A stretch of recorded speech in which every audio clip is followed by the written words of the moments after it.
The Red Mills National Rally Series visits 14 venues on its journey across the land from March to October. But by the time the RPM cameras caught up with this popular one-day series on the 5th round in Cavan, it had already become a two-horse race between the 1997 champion John Gilleese in his familiar red Escort and Niall Maguire in the Subaru Legacy. Gilleese had won in Kerry and Carlow and now was the victor in his local Monaghan stages. In fact, it was Kenny McKinstry who dominated the Hotel Kilmore Cavan Rally, but as the former tarmac champion wasn't registered for the Red Mill Series, the points went to Damien Docherty and Niall Maguire. With John Gilleese accentuating his amateur status by not letting his rallying interfere with his holiday schedule, Niall Maguire was able to shoot ahead with wins in Ravensrock and Sligo. Maguire had his 4th win of the year in Clare before Gilleese retaliated on the ALMC and Tipperary rounds to come to the penultimate round in Donegal with an 18-point advantage. A big advantage, you might think, but the complicated scoring system on the Red Mill Series means Niall still had 2 scoring opportunities left, whereas John had just 1. Rallying in Donegal is a religion, and the fans are out in their thousands to see how the locals will fare against the Red Mills regulars. John, the championship leader, but you didn't register, so the championship goes all the way to the wire, but I'm sure you won't be taking it easy today. Well, Martin, I have decided that I would like it to go to Skibbereen. Skibbereen's a good rally for me. Donegal here, we didn't get a really great recce because we're only allowed over the stages 3 times, and it makes it a bit difficult to be confident of the rally. And therefore I'm just going to sort of test out tyres and so on today and see how the car is going and hopefully get myself match fit for Skibbereen. Niall, back on the championship trail, I'm sure it's maximum attack today, but more importantly, maximum points. Yeah, we're going out here now today to try to get points here. I don't think John's registering today. I think he's going to leave it till Portlit or to Skibbereen. But we just have to go out and drive as careful as we can and try to get as maximum points for Skibbereen. Paul, the car is rejigged since Wexford, but it looks a wee bit different. It's slightly different. It's only got 2 doors and it's a bit shorter, so we're going to see how it goes today. It's really a test session for us, you know, so we're looking forward to it. The car isn't the only thing that's changed today, Paul. I see we have a new hairstyle. Is this a new trend? I don't know. I thought I would get it done like Jack Villeneuve, but it didn't help me driving any, so. Harris and Wilman dominate from the start in their 2-door Impreza. By the first 3 stages, they're 20 seconds up on their opposition. But it's academic as far as the championship is concerned.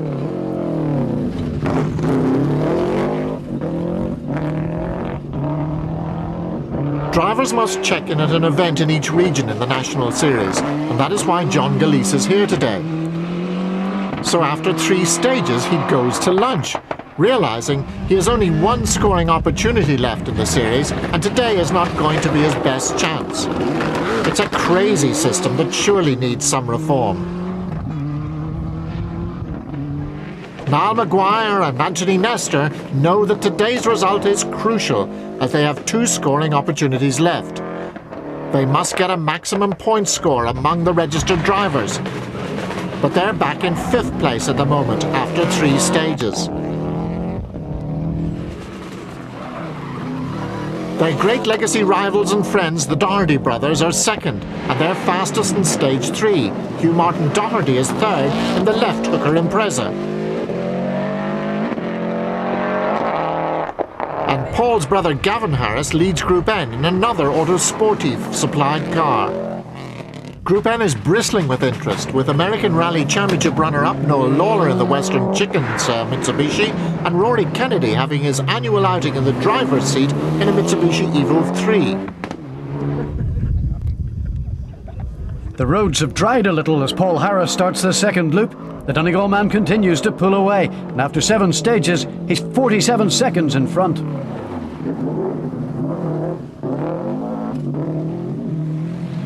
But the nerves seem to be getting to Niall, and he's dropped to 5th. But fortunately for him, none of the competitors ahead of him are registered.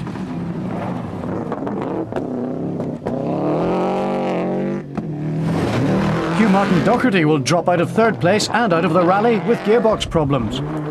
Noel Lawler, who had a short one in the Donegal International, is getting the hang of Irish tarmac, and he's up to 3rd in Group N and 11th overall. David Armstrong squeezes into the top 10 in his 2-wheel drive Sierra. Rory Kennedy again shows that he's as much talent behind the wheel as he does in the passenger seat. He's second in Group N and 9th overall. Mac McKenna brings his rear-wheel drive Peugeot home in another top 10 finish in 8th place. Norman Armstrong, in true Mark II tail-out style, is 7th. And Border Rally champion Eugene Donnelly, 6th.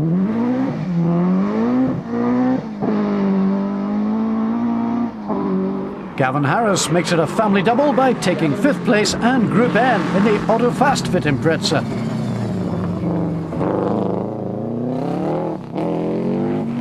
Cathal Rogers is an excellent 3rd in his borrowed Escort Cosworth.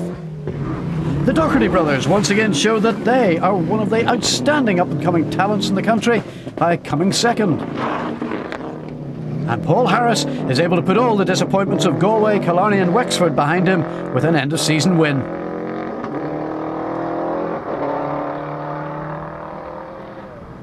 But the real winners today are Niall Maguire and Anthony Nestor. Only 5th in the timesheets, but good enough to give them a 2-point advantage as they go the whole way down the west coast to the final Red Mills round in Glandore in West Cork.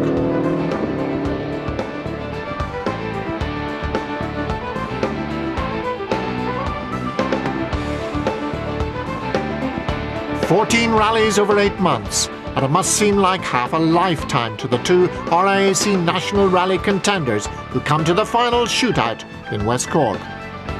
We've got a simple thing to do today. Let's just finish ahead of John Gillespie, but I'm sure it won't be that easy. No, John goes very hard, and John will be probably more familiar around here than I would be, but we done a good recce yesterday and we'll just have to see what comes out of it. It's as simple as this. The champion will be the top registered finisher today. There's a super entry in this rally, but I'm sure you're just concerned with one aim and one man. One aim and one man, that's right. I just want to finish ahead of Niall Maguire and I want to get maximum points, that's it. Calling you in another 5 minutes. As in virtually every round of the series this year, there's a maximum entry of 130 cars. But all eyes are on the championship leaders.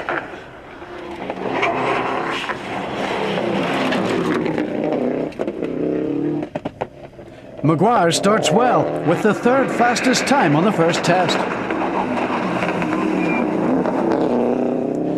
But on stage 2 there's a disaster for the Monaghan driver when a turbo blows.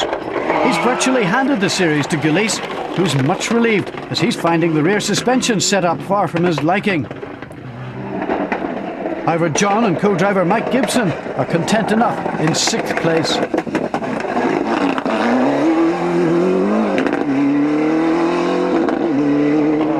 The attention now turns to the top of the field where, despite being held up by Ray Breen, Bob Fowden is surging ahead in his WRC Escort. Corkman Frank O'Mahony is going for the Fastnet hat-trick, but he's 20 seconds behind after 3 stages. A spin on the first test didn't help.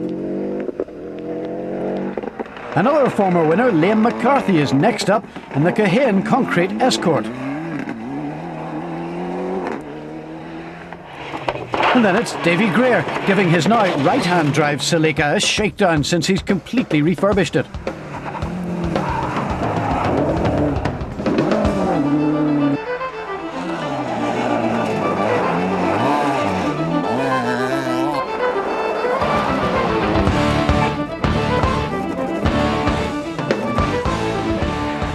The 2nd and 3rd loops and the Welshman continues to dominate. But Bob has not been without his bugbears today, however. He was in the ditch on stage 4. But worse was to come when the maroon Escort ground to a halt at the start of the very last stage. It's heartbreaking for Fowden and his co-driver Jerry Hines. Plenty of heartbreak too for others, like Michael Barrable, who survived a sticking throttle to take 6th place.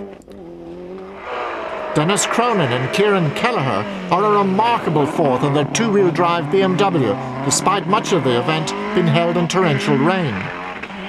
Liam McCarthy and Kieran Murphy get a fastest stage time on their way to 3rd place. And had Frank not slackened off in the afternoon, that hat-trick might have been a possibility. O'Mahony and McPhillips have to settle for 2nd. And here are the pair that were in the right place when the Fountain Machine hit trouble. Davy Greer and Michael Orr back in the bubbly after a 2-year absence. Niall Maguire drove his heart out during the afternoon in the forlorn hope of being the first man to bring the national crown back to Monaghan, but it was not to be. When the turbo went 2 mile into the second stage, next time we got to the end of it, and I was going to retire, and then the boy says go for it to see what the story would be. So after that then we put in a few good times. So we got John down, I think John was beating us by 2.5 minutes, and we got him down to 26 seconds in the last stage there. So John Gilleese and Mike Gibson have done the double. RIAC Red Mills champions for the 2nd year in succession. And there's another remarkable achievement for Mike, as he's also the top co-driver in the Northern Ireland Series.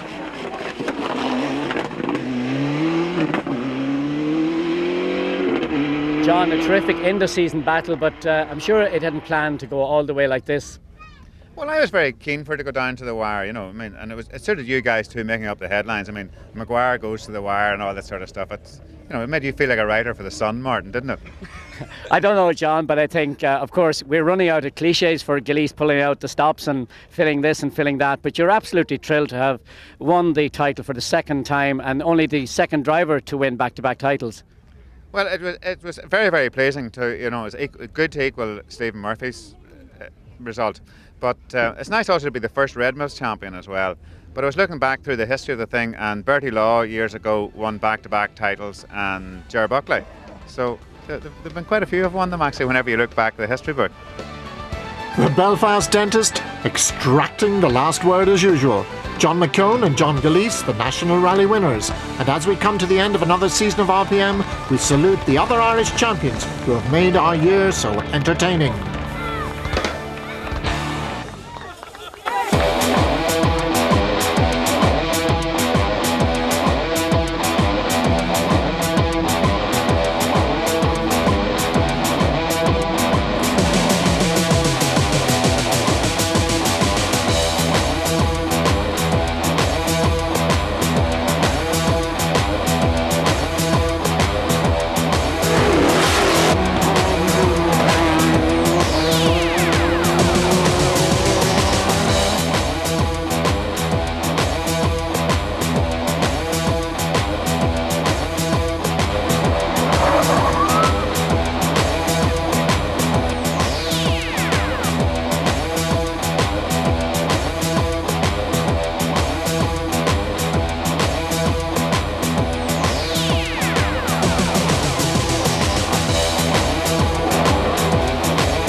Well, all that remains now is for us to wish you all a very happy Christmas from the RPM team. And until we meet again, keep the revs up.